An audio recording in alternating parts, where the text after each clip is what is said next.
how it affects so many of us.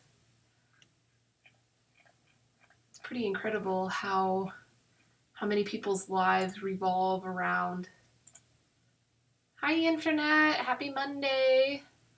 Good to see everybody. Hi, Mafalda. Good to see you. So today, I'm talking about hospitality, and I figured I'd wear the shirt that represents my favorite hospitality company ever in the history of, well, at least for me, experiencing hospitality. This is the House of Pure Aloha.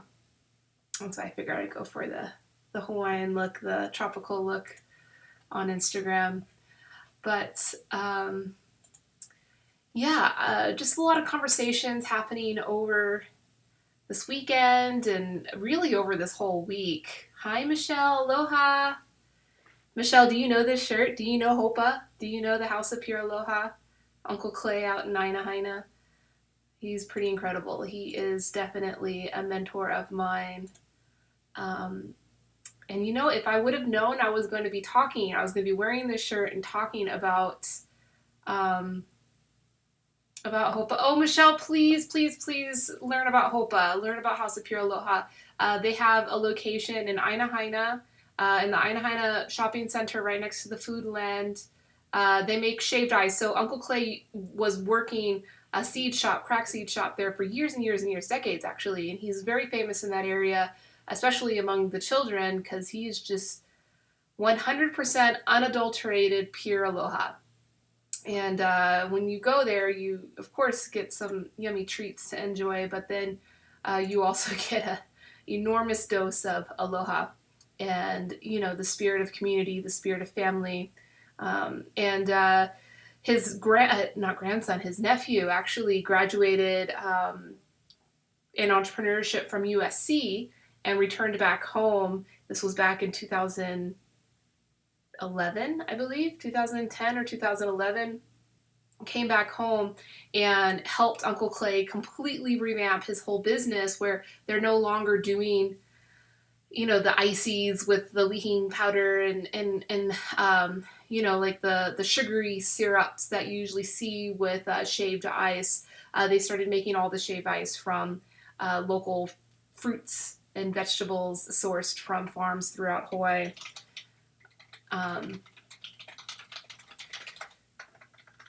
And they are completely successful. They make really nutritious treats. They still give those enormous dosages of pure aloha and community and family.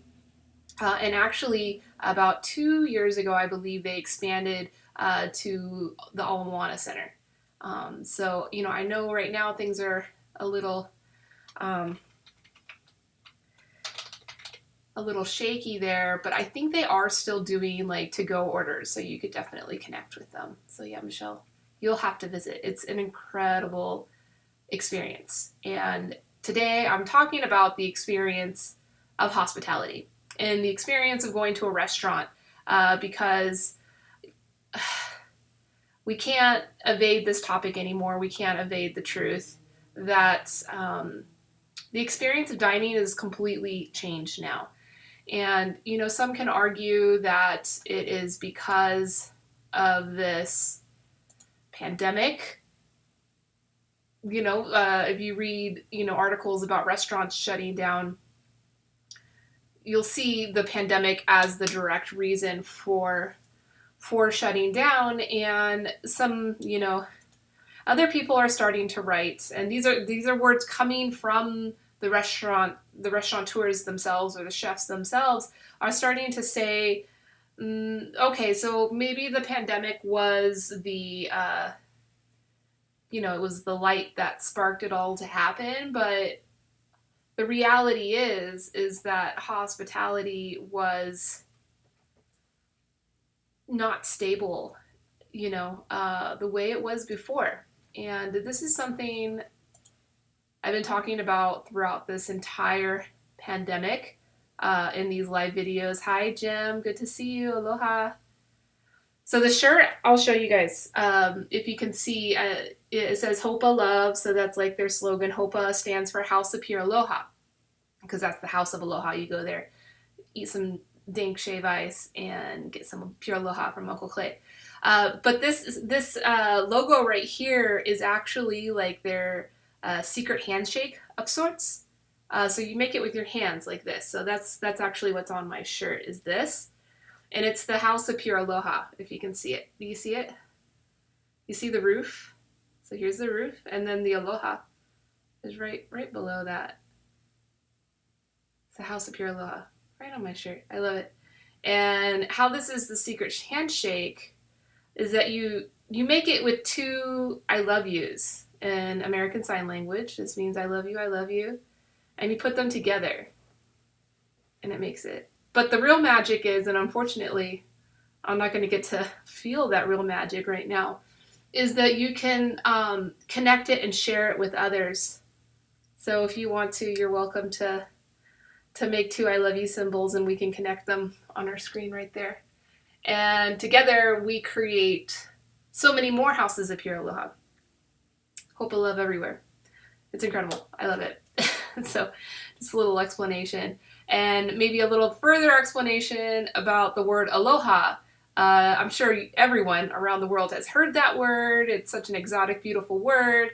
People know it means hello and goodbye in Hawaii. If you visit Hawaii, you definitely become accustomed to that word. But that word means so much more than just hello and goodbye. It's literal translation means to exchange breath. The ha is your breath. So like when you say it properly, you should say it with your soul, say it with your heart. Aloha.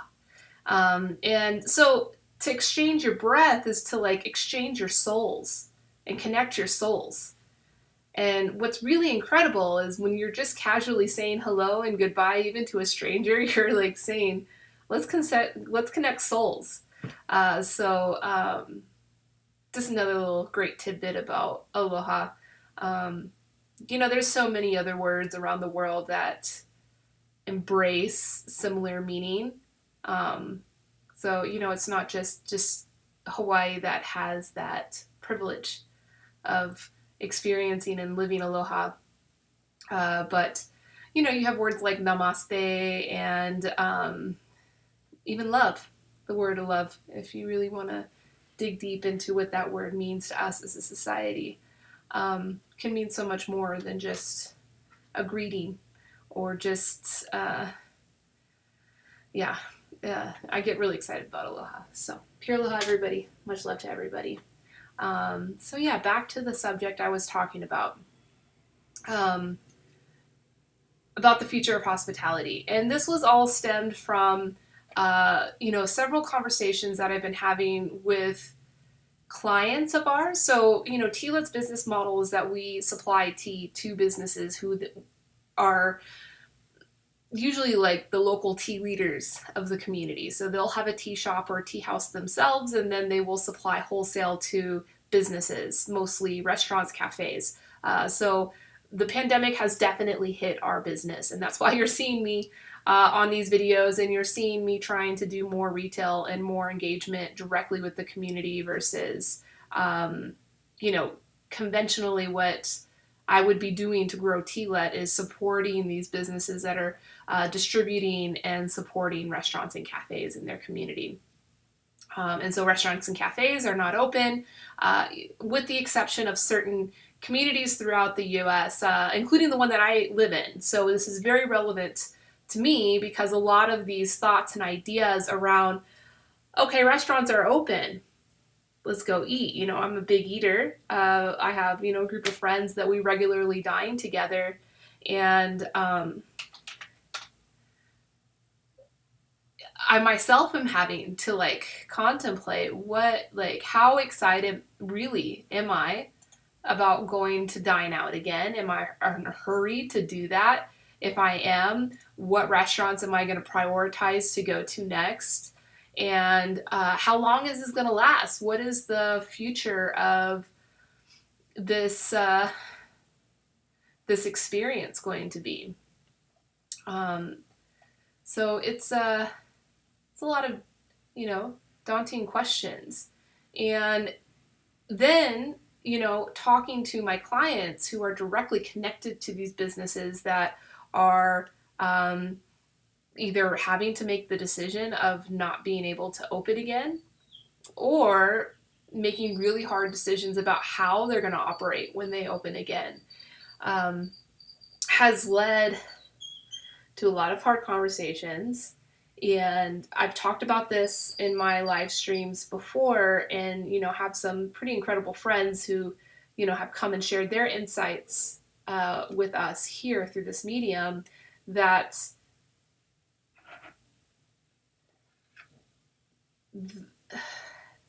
either being open at half capacity, which is the protocol that most states are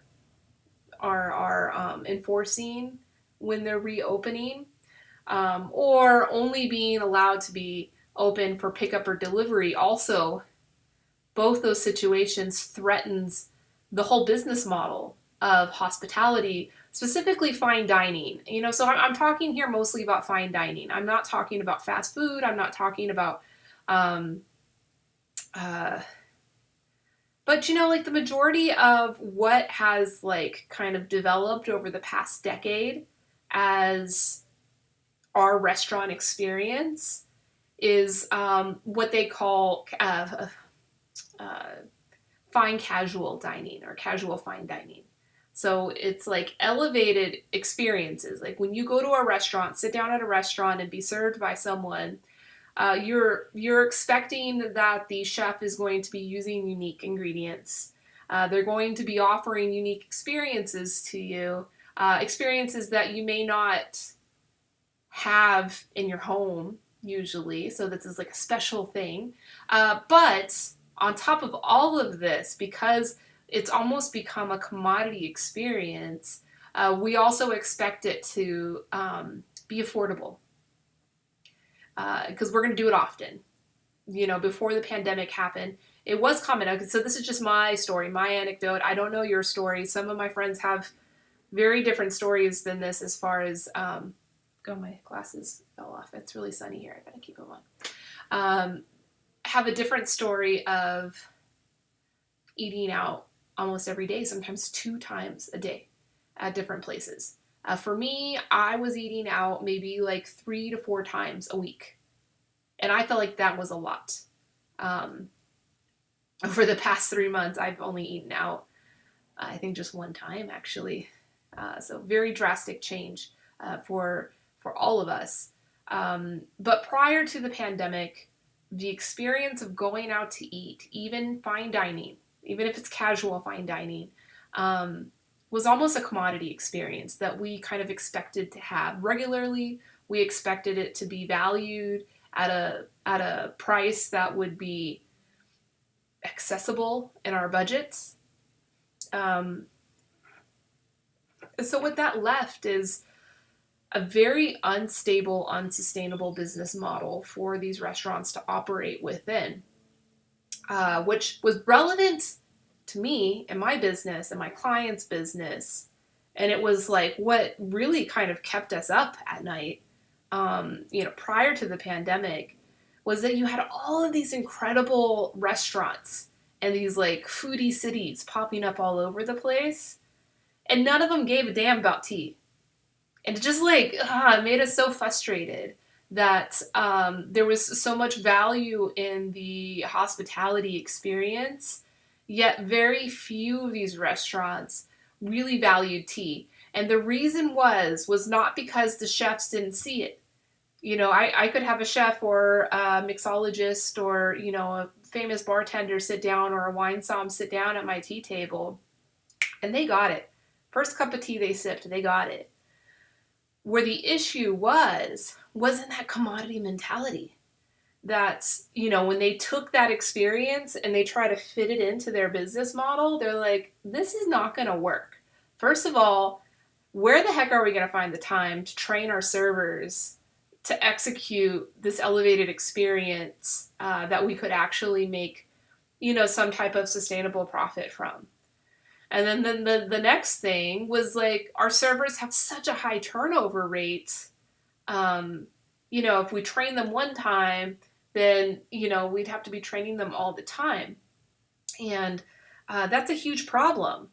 Like just the turnover rate itself. You got to question any industry or any business that you're involved in if you're seeing a high turnover rate. Like, why is that happening? Um, there must be something off.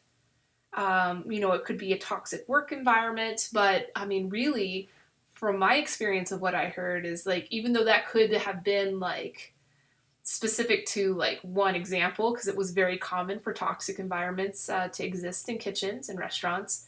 But more importantly, that's the career of a hospitality service worker, is constantly having to change jobs to get those promotions, to get that better opportunity. Um, so you're kind of restaurateurs expected high turnover rates, not just of servers, but also of chefs. So because these people, like, there wasn't like an ownership or a pride in the work that they're doing.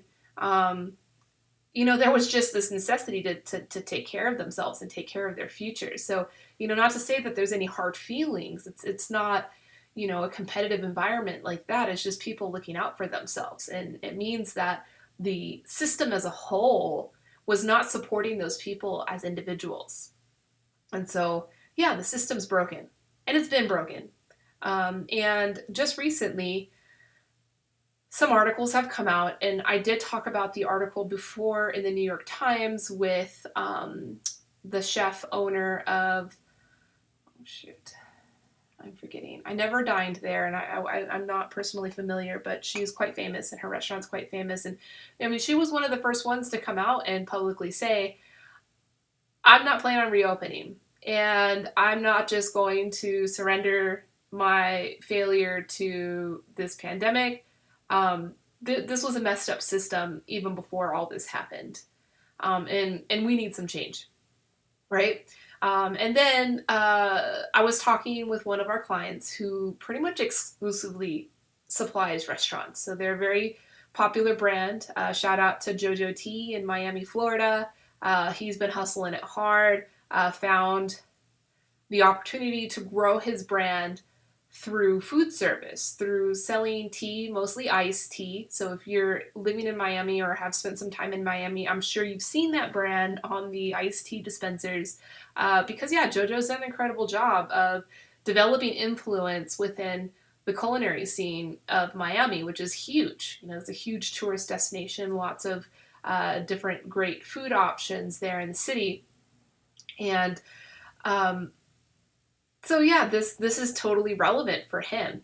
His entire business infrastructure and foundation was completely gone, and so he too is also having to figure out, how do I evolve and figure this out? And just if anybody's concerned, he's doing great. He's very optimistic, and he's figuring his way out. Resilience, it always comes back to this word of resilience. So I'm grateful to hear that he's keeping his hopes high and continuing his hustle and his work. But he brought to my attention kind of this like unspoken theme that's starting to rise up within the fine dining world, related to not scapegoating the pandemic for the failures in our hospitality. And he brought to my attention a chef named Daniel Hum, and he runs 11 Madison Park, which is a three Michelin star restaurant. Incredible restaurant. I think been open since 2006. I have heard of this restaurant before. I think it is like the top rated restaurant. And they do have a good tea program. I do remember reading that they do invest in their tea and their tea service. But this is the top restaurant in the world.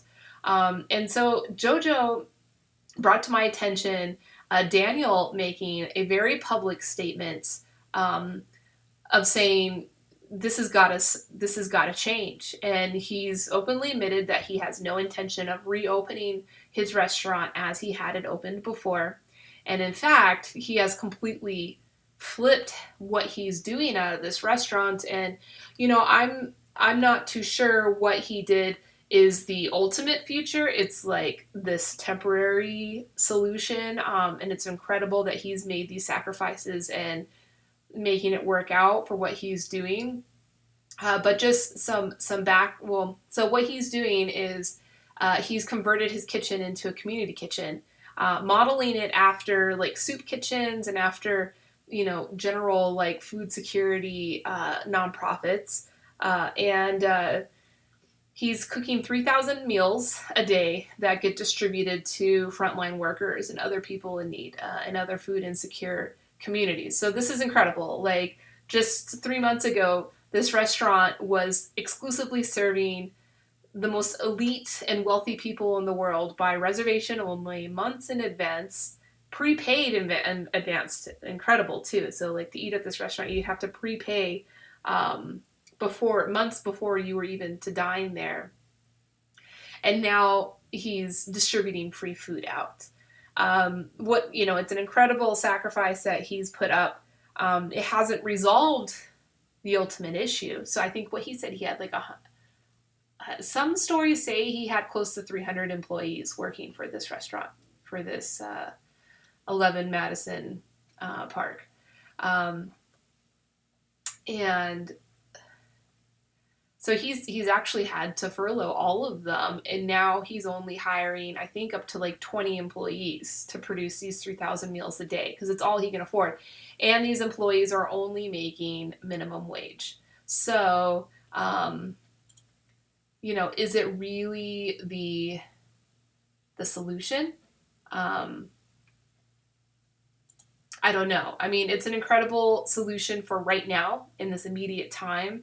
And of course is going to serve them well in their PR and in their public image, as well as being a leader of this change that he proposes. So in all of the news articles about this change that he's done to his own kitchen right now, and I think Jose Andres is also doing a lot of work like this too, like using their kitchen and their infrastructure and their network, like their supply chain network, to provide food for people in need.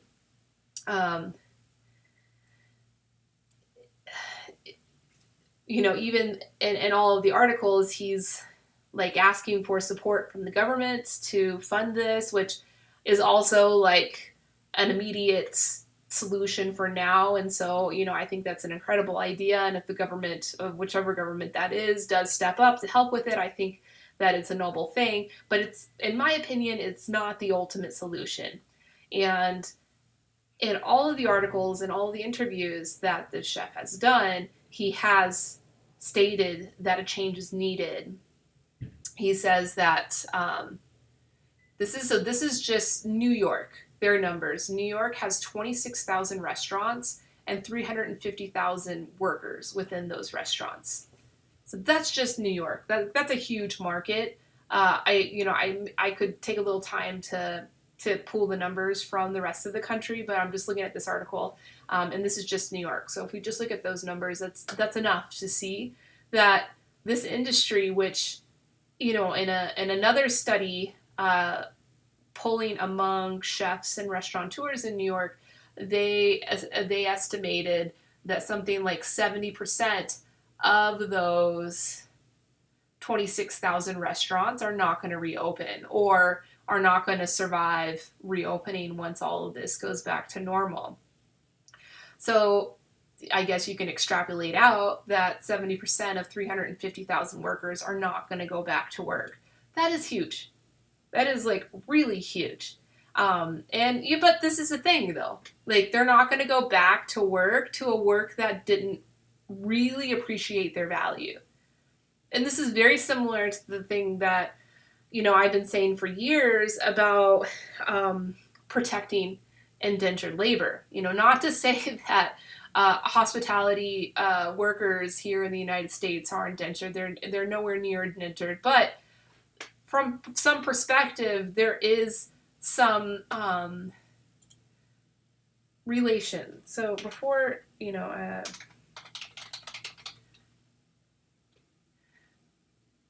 before we get too off track, I did want to um, look up the word of indentured because I use that word and I want to make sure everybody understands it, myself included. So,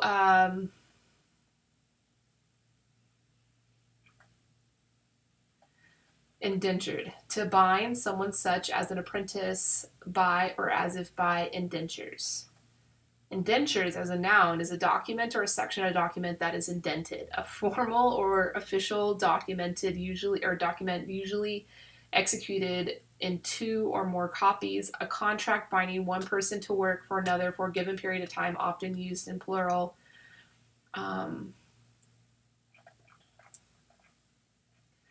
So I guess looking at the definition of itself is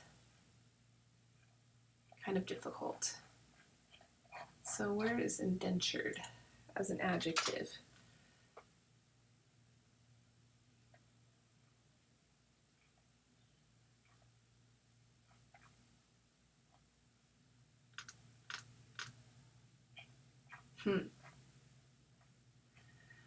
So, I mean, I guess the definition here makes it difficult. This is Merriam-Webster. Maybe if I look at a different source, it'll be a little more clear.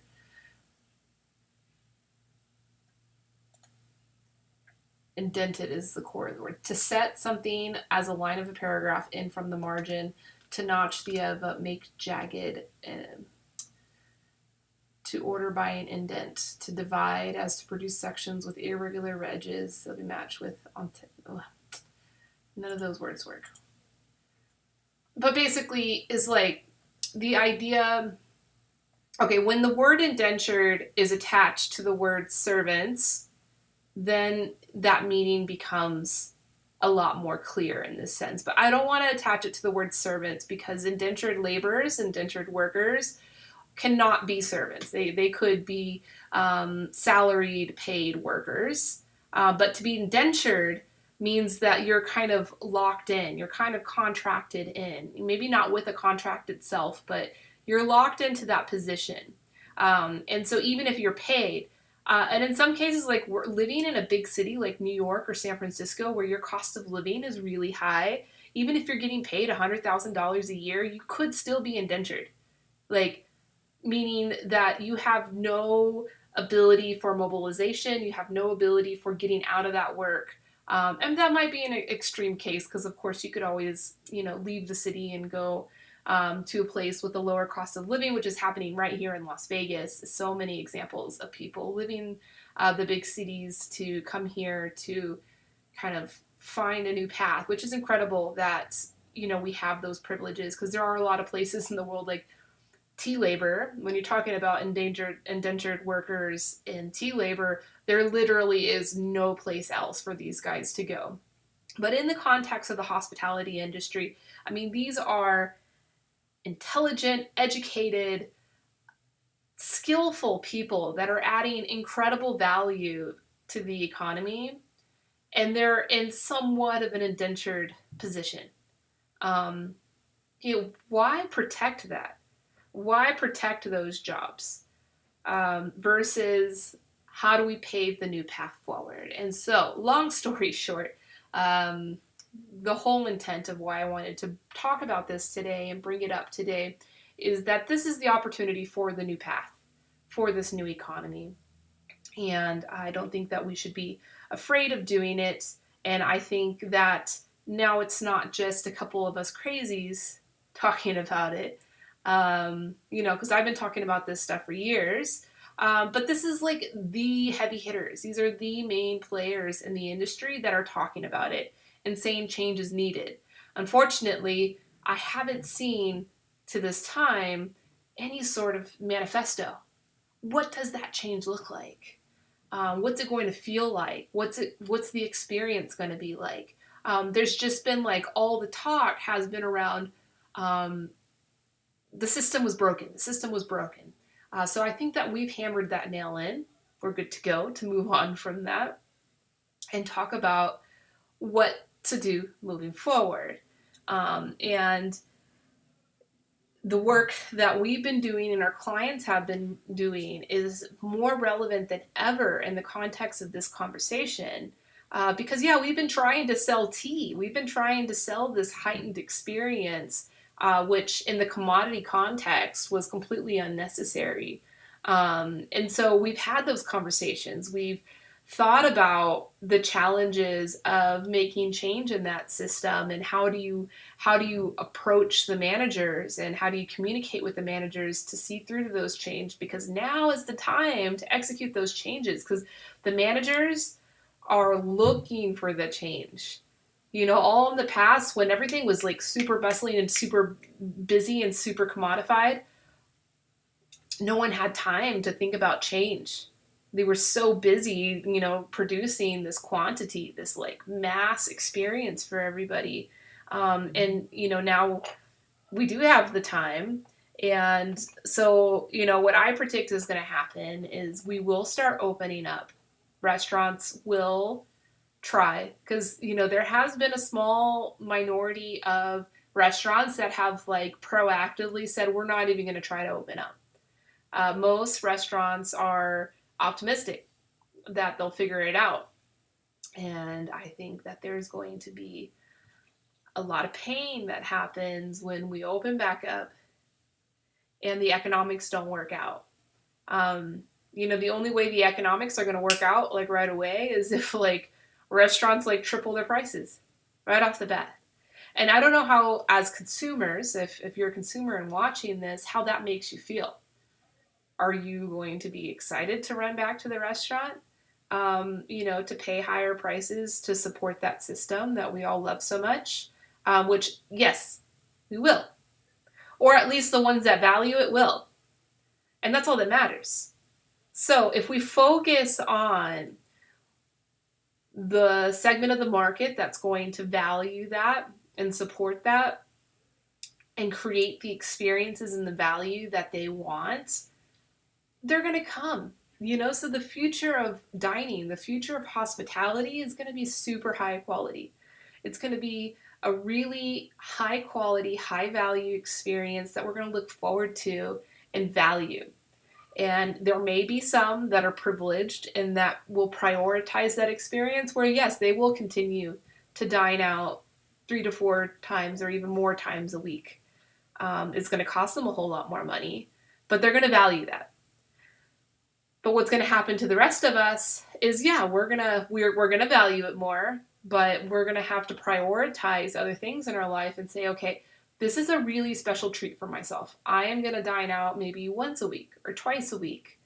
And then the rest of the time, I'm going to eat from home. Or, here's, my idea of what the solution is going to be. We're going to eat street food.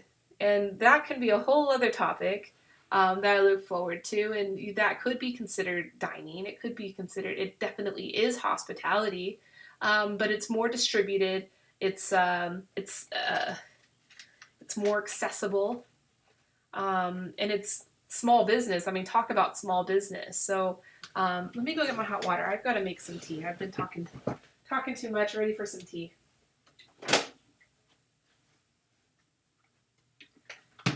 If you guys have been watching and have any type of reflections or ideas about what I've been talking about, please leave a comment. I would love to hear what you think.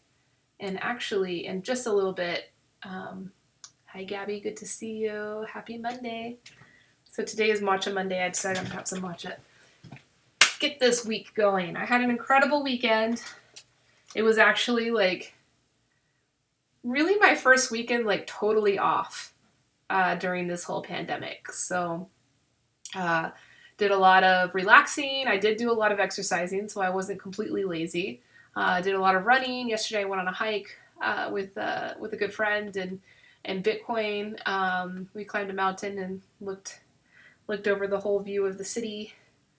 I went for a bike ride on this trip on Friday night. For everybody in Vegas, I highly recommend that experience before all this is over. And, not to say that this, won't be over and won't be happening again. So I'm sure we'll have lots of time to have that experience. But The weather is getting really nice this week here in Vegas, so it's the perfect time to go ride your bike on this strip. I live about 4 miles from the strip, so I just rode my bike from my house. On Friday for sunset, I rode through the Arts District, which was a pretty incredible experience, seeing how that's going. And, that's what's brought on a lot of these feelings and ideas and conversations that I'm having with my friends because, for good reason, these businesses want to open back up. And the community wants them to open back up too. But it really had me thinking a lot of like, how excited am I about getting out to these restaurants? And, but then, I feel for the restaurant owners, and especially for the workers. I'm friends with a lot of people that work in these restaurants, and like more so than just wanting to have a career and wanting to have a livelihood, like they legitimately love hospitality. They love cooking, they love educating their customers, they love serving. They just love that whole experience. And now that's all threatened, So it's really having me thinking about how do we evolve to allow these folks to remain engaged with the work that they love so much. And it's necessary work as well. So yeah, the Arts District and the Strip as well is super active right now. There's a lot of businesses that are open. Several of the businesses unfortunately can't practice social distancing. So, I don't know, what kind of effect that's going to have on the pandemic. More so on the pandemic than on like the community solidarity, which is what we need more than anything right now, is the community together and supporting each other and feeling for each other. And unfortunately, the whole subject of social distancing and whether or not you should wear a mask or whatever has really become like a huge point of contingency among that solidarity. So it does worry me a little bit. I, of course, was wearing a mask and was practicing social distancing, and I was noticing it from several businesses, and I actually bumped into some friends, and because everybody's out and about, like, wanting to get out. It's great. I think it's incredible. But yeah, there's just some restaurants that just physically couldn't practice the social distancing. I could tell that they were trying and their employees were wearing masks, but when you have so many people that want to come and they're not wearing masks, or, their ideas of social distancing are very different than the rest of the communities. So anyway, I just put my matcha in my bowl. So this is a beautiful bowl made by Marie at Not Made in China. Exciting news, we are going to start listing all of their products on our website, teaanditspeople.com. So you'll be able to browse through their products there and purchase their products there, and they'll be shipped from their studio in Albuquerque, New Mexico. And another good thing about them is they do commissions. So if you are owning a hospitality business where you need to have, wares, they can consign, different work for you with even branding in it. I just love this bowl because it's like so colorful. You see all the different colored glazes. I guess on Instagram you can't really see it, but it's like pink and blue and green and yellow. And it's kind of sloppy looking, very wabi-sabi, and the colors are all kind of streaked inside. I love making my matcha in here because it's really beautiful. I have my water here the whole time.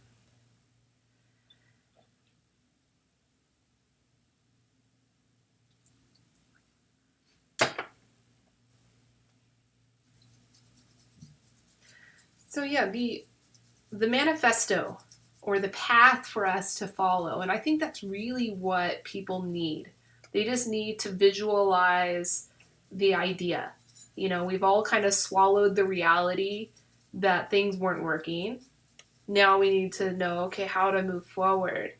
And I think that's the value of this manifesto. And so I posted about this on my Facebook this morning, my personal Facebook. Which, by the way, if you're interested in being personal friends with me, you're welcome. Please come along. Let's share. Um, I posted about this, and I'm friends with a lot of hospitality people, so I was just trying to get their reaction from it and what they thought. And some folks said, "Oh, well, you should. Are you going to write this manifesto?" And I mean, of course, I have lots of ideas. I can sit here and talk for hours about all the ideas I have, but I think something like this is so much better written as a collective, co-created, especially among the folks that are like in the trenches, that are engaged with this work. Me myself, I'll be really honest. I'm going to be fully transparent right now. I have never been a service employee other than an Uber driver. I was an Uber driver for about 3 years here in Vegas. That's the extent of my service industry experience. I know a lot about food because I'm a food scientist, and I've like worked in the food industry, which is definitely not service. That's like behind the curtain processing everything. And then I understand about the hospitality industry because of this business that I do, which provides services and education and supply chain services to the restaurant industry. So I have that perspective, but I've never had my feet on the ground.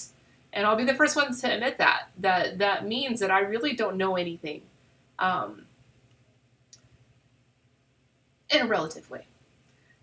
So that's why I want to invite others to help me in co-creating this manifesto. And also, if you hear of anybody that is already working on this, especially if they're more qualified than me, and I will go on my own journey to find out who's working on this and what's being written and what's being shared, because it is far more effective for this type of work to be done and written by somebody who is in that industry directly versus myself. I am just a very vulnerable person that becomes very enthusiastic about my ideas. So that's why I have no hesitation in starting this process and kind of launching it and creating this platform where the folks that do have a stake in it, and I have a stake in it too, because my business has been directly threatened by all of these issues. So I have a stake. I would love to have people that manage restaurants or own restaurants, build restaurant networks and restaurant business models that directly feel this pain and see this need, as well as service employees themselves. I'd love to come together, and I actually want to use this platform. And what's interesting about this platform is that all of these videos that get created automatically have a transcript made for them. So this could literally be a conversation, a casual conversation where we talk, and then we're able to extract all of the ideas in text form from the transcript of the video. So you don't even have to write anything. We can just have a casual conversation. So I think what I'm going to do moving forward is once a week, and perhaps this could be on Mondays, because today's Monday and today is the day, and so let's just do it. During this platform, various hospitality professionals can come together, and we can start talking about what this manifesto will look like. And this is like a manifesto of how our food system is going to be, especially in regards to prepared food. The whole processed food thing, food industry, big food, like that's a whole other animal, and I'll get to that. That is like my number one core passion. But the issue that we are facing right now is in regards to our prepared food, our food service, our restaurants. And don't think that our fast food restaurants are not immune to this. They're facing some major issues themselves in supply chain mostly. And these are huge corporate centralized organizations. And huge corporate centralized organizations are far less resilient than small businesses. So they're definitely not immune to these problems. So I think this manifesto needs to address that. Like, how much food do people eat from fast food? And let's not be ashamed of that answer. Like, let's just find that answer and then move on from that and say, because even that food source, it is at risk right now. So how are people going to eat even without that? And how are restaurateurs going to continue to provide their value? And what about everybody else? What about that 70%? What was that number that I got from that article? 70% of the 350,000 workers in New York City alone that are going to be out of work. Of course, they can find other work. There could be a pretty good portion of that 70% of 350,000 workers that are remaining super passionate about food and want to continue to offer that value to their community. What about them? And that's on this whole, project, that's actually where I'm the most impassioned is, hi Ethan, good morning. Good morning from Taiwan. Speaking of Taiwan and what I'm just talking about, street food.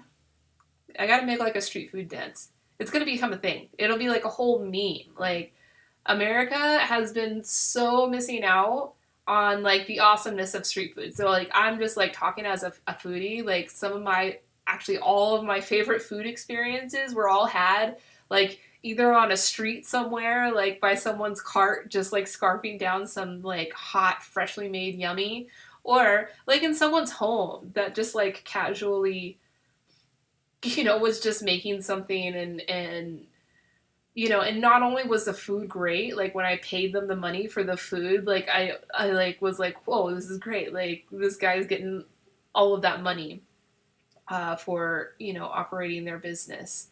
So yeah, Taiwan is an incredible example of street food, and that's always the first argument I get back when I mention the opportunity and enthusiasm I have for street food is, well, how are we going to keep the food safe? That's the purpose of a restaurant, and we have the health code and health department keeps everything safe.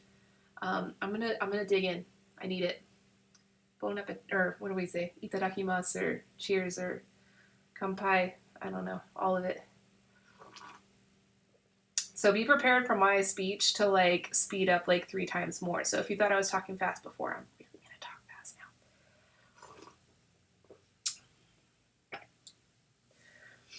So yeah, they say, how are we gonna make the food safe? If you let Auntie down the street make, a big pot of beans and we're all gonna go buy a bowl of it for 15 cents or 20 cents, how are we not gonna have food poisoning all the time? And it's like, there's so much to that. So Taiwan is a really good example that I'm always going to fall back on to say, okay, so Taiwan is like super clean. They adopted, kind of the cleanliness culture from Japanese culture while still maintaining to the rustic, kind of street food culture of China. And things are fabulous. I have never, one time of all the time, and I eat Taiwan. When I go there, I eat everything. I don't question anything. Even the stinky tofu, like even if it smells like it's rotten, I eat it. And not once have I ever gotten sick. So, like if the food is hot, if the people preparing the food have a culture of hygiene and mindfulness of their customers, this is a non-issue. And so if we're empowering people that have pretty much spent their entire career working in a certified kitchen in a restaurant as a certified food server, understanding sanitation and washing your hands and all of that, I think they're more than prepared to be making and serving food to their local community, and doing it out of their own kitchen. Like there's not a single food code in the US where that's legal. So if you've ever gone to someone's kitchen and they charged you to eat food, like that was totally illegal black market food you ate. Now, like some counties have cottage industry rules that allow you, some leniency in the food code. They won't come inspect you and make sure you're doing things right. But those are limited just to packaged food products. So like if you're gonna, can tomatoes or whatever you're gonna do, you're allowed some leniency. Oh, this matcha is so good. It's so strange. Matcha is a funny thing. Like when you start drinking it, like when you first drink it, it may not be so rich and amazing. It's like a delayed response.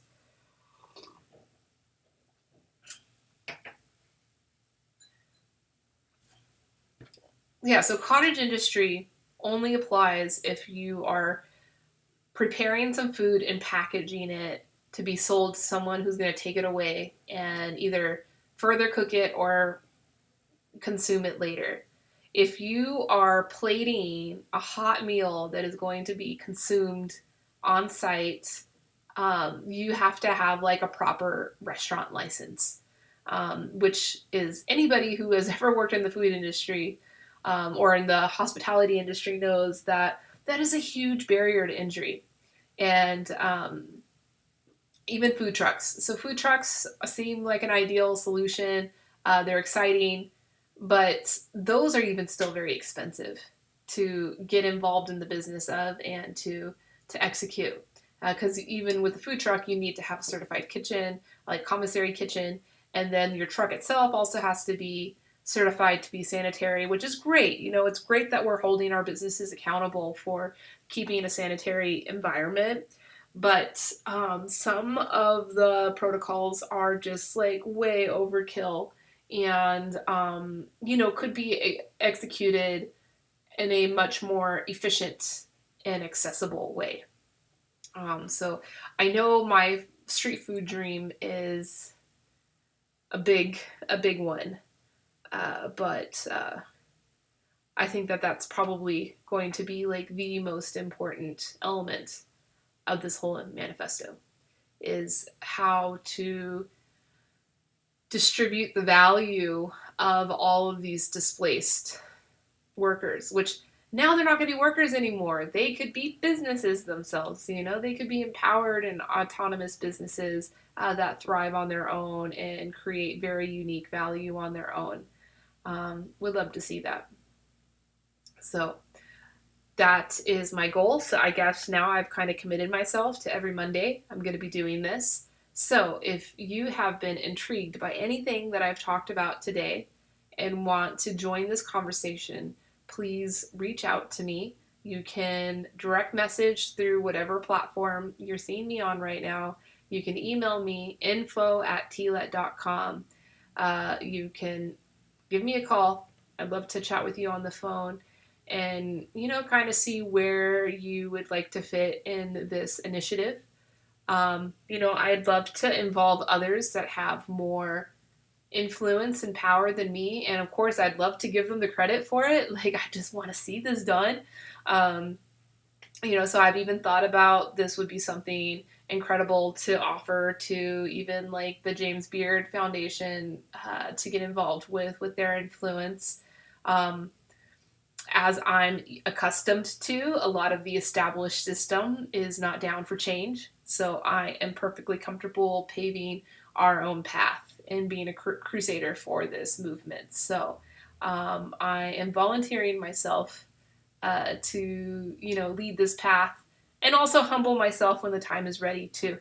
I just want to see that change. I love great food. I want to see people eating more of it, being more connected with it, being more conscious of how important of a role food plays in their life and in their health and in their mental health, and also create a strong foundation and opportunity for all of our food service workers, especially here in the United States, which is probably the hardest hit segment of our population from this pandemic. So please help me. Let's make this happen. Let's make some magic. If you have any ideas of people that you think would be interested in this, please feel free to introduce them to me, share this video to them, let them know about me. I'm the crazy lady ready to, make this happen. I don't mind being that person. Cool. I've turned the link on. So if you guys want to join me and come talk, you can just go into your browser, bit.ly/tletteaparty, and it will take you directly into my Zoom room where we can chat. And we can chat about this subject, or we can, of course, chat about anything else you want to. You just want to catch up and ask me how the weather is, I would be more than happy to do that. Other industry news, since this has pretty much been an industry update. India has extended its lockdown until the end of the month. So yesterday it was supposed to be lifted, but it was not. So if you have been anticipating any business or imports or anything like that from India, those will still be on hold until the end of the month. And who knows what will happen after that.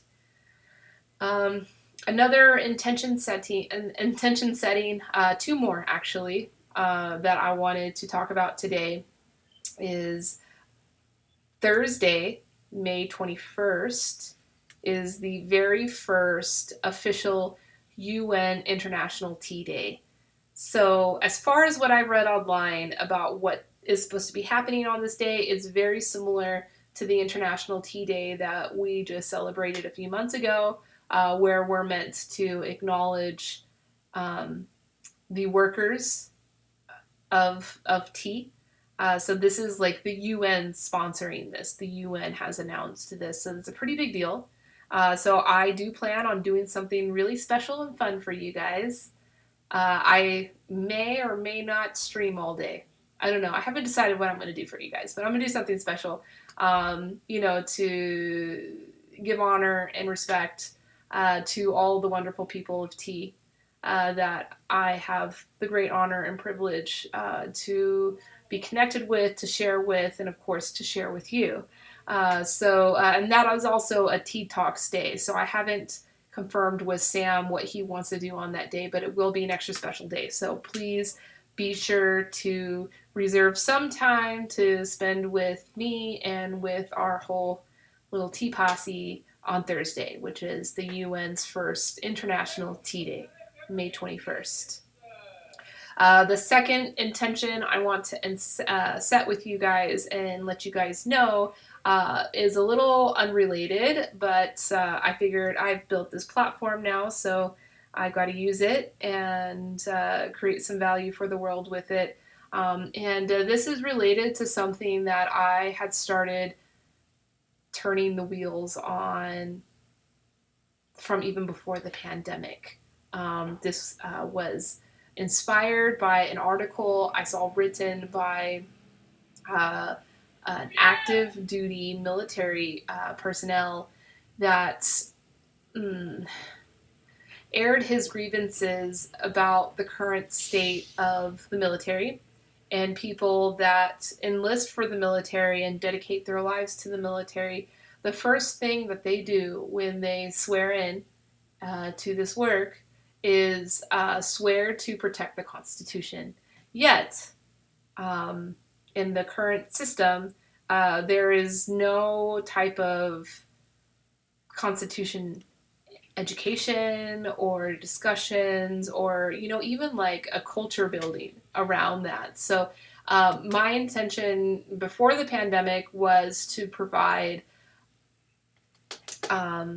Constitution study groups, specifically targeting to, people interested in military or people that have taken that oath, that do want to explore that more. Because I came to find out there are a lot of people that feel that that is something that's been kind of passed over and skipped on in the military. But now, since the pandemic has started, I am finding a lot of my friends and peers and people that I respect to have themselves become protectors of the Constitution. And so now I think that this is an opportunity not just for military personnel, but for everybody to have an opportunity to engage with the Constitution. So I believe one day a week I will dedicate the time here for studying the Constitution. So if that's something that excites you, maybe I'll do that on Wednesdays. Now that I'm just setting intention, and I think Wednesdays are good, middle of the week. So, I'll of course be drinking tea, and I'll be encouraging all of you to be drinking tea while we are doing this study and hopefully discussion, because I've came to learn that the most valuable education involving the Constitution is when it's like a study group. So it's like Bible study or something like that, So, we can focus on one portion for the day, maybe a small snippet, and then spend the rest of the time um, discussing, So I think that is something that is of need for the community as we are all becoming much more engaged with our civil rights and our identity as a community and as individuals of this nation and what this nation stands for. So this is all very non-political. You can come with any type of political platform that you are currently on or you currently identify with. This has nothing to do with any of that. This is just purely looking. It's just like whenever I say a word like indentured, and I'm like, okay, let me go look this word up and make sure that we are all on the same page. So the concept of protecting the Constitution is something that I am seeing among my peers on a daily now. And I think that's great. I think it's incredible. Like, if you identify with, a protector of the Constitution and someone that wants to stand up for your constitutional rights, like, incredible. I think that maybe whoever is saying that may know what they're talking about, but others may not, And so I think if we're all going to start walking on this path of engaging with these types of conversations, it's important that we understand the context of what's going on. Because what I want to provide for this world is a platform of truth. And as I spoke in a very philosophical live session last week, truth is not it in itself is a static thing, but our relation to it is not. So we can't see truth from one particular perspective. We have to learn how to embrace so many perspectives, and I think one way to do that, or a couple ways of doing that, is first having the tolerance of being open to other perspectives, but then sometimes in order to understand someone's perspective, that's the value of having a common vocabulary or a common context in which we each perceive our perspectives as individuals. So, we have all become protectors of the Constitution, which is awesome. And I want to help us become better at that and become strong, like building a stronger capacity for truth. So those are my intentions, 3 big intentions that I've set for you. 1, Mondays, talking about the future of hospitality, writing the manifesto of what that future is going to look like. 2, International Tea Day on Thursday. Lots of surprises in store. In fact, one of them I was talking with my brother on is I believe we are going to start having tea class packages, including tea, so that we can do basically tea tours together, through private Zoom rooms. So if you've liked the content that I create here, I mean, this is just like the free stuff that I just want to get out there. This is the community building stuff I want to get out there and the context that I want to build for all of us to connect on. If you've been enjoying these experiences, these new things that I'll be launching on Thursday will be much more in depth and much more educational. So I look forward to that on Thursday. I'll be launching all of that. And the final intention is Constitution Study Wednesdays. So there we go. Come back on Wednesdays. We'll be talking about the Constitution. And if you don't live in the United States and you don't identify with our Constitution, I still think that this could be a valuable experience for you to, 1, understand the context in which this country works under or is supposed to work under. And, that's it, right?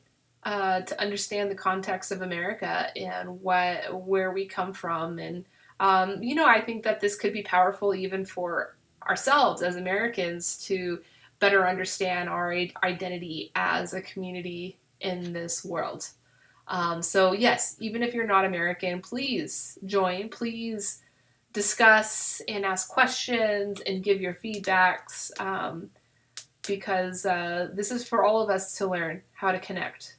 Um, yeah, because we are a very globalized world now, and it's important for all of us to be tolerant of each other's perspectives and the cultures and the context in which we perceive and interact with what's going on.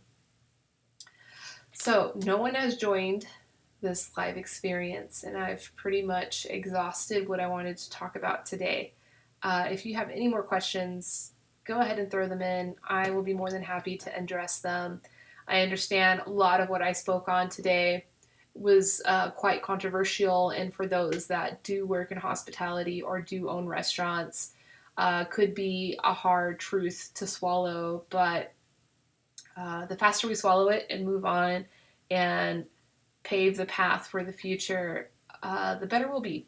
So, yeah, feel free to email me, info@telet.com. I'll be happy to open a discussion with you, answer any questions you have, and yeah, talk about food, talk about tea, of course, talk about matcha if you want to. But yeah, I've been on for over an hour now. I appreciate all of your time and all of your engagements and willingness to listen to my words. And hope to see you. I'll be back tomorrow. And yeah, Wednesday. I guess that'll be the first time I'll start this Constitution study group. So yeah, hope you have a wonderful week and experience lots of love. Thank you. Pure La Hopa.